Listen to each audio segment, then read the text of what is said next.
محترم ملګري پوښتنه کړې ده د قربانۍ وخت را روان ده، مشترکه قرباني افضله ده او که تنها کول. محترم ملګري اصل کې دارومدار چې د هغه په اخلاص سره د قرباني، نو که چېرته دغه شریکان یقیني صحیح هغه دینداره خلک وو، پیسې حلالې وي او په دې ګډه مشترکه قرباني کې فقیرانو ته ګټه پکې ډیره وه، هغوی ته غوښه پکې ډیره ورتلله کورو ته، نو بیا مشترکه قرباني افضله ده. او که چېرته داسې و چې مشترک خلک چې کومه اووه کسان شریکېږي د هغو پیسې هغه حلالې نه دي، هغه حرامې دي یا د سود روپۍ دي یا هغه ډېر بېلمازه دي، چا په جومات کې هم نه دي لیدلي او یا هغه فاسق دي، نو بیا ځان ته قرباني کول دا ډېره افضله ده. او یا درته معلومه سي چې دا زه چا سره قرباني کومه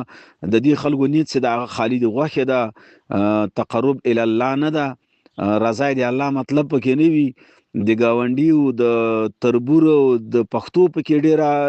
اراده ادا کړې وي چې ما که قرباني ونه کوله خلک به بیا راپسې خاندي او یا به تربور راپورې خاندي، نو بیا ځان ته قرباني کول دا څنګه ده، دا ډېره افضله ده او بهتره ده. او که چېرته دا واړه کسان چې قرباني کې شریکېږي د هغوی نیت یقیني خالص د الله رضا وه، پیسې هم پاکې پیسې وي،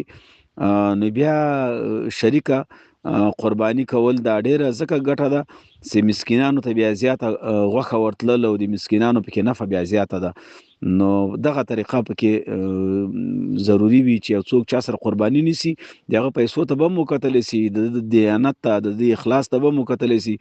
هر سړي سره باید څوک قرباني شریکه ونه کړي ځکه د هغه مطلب غوښه وي، د تا قرباني به بیا له منځه وړي.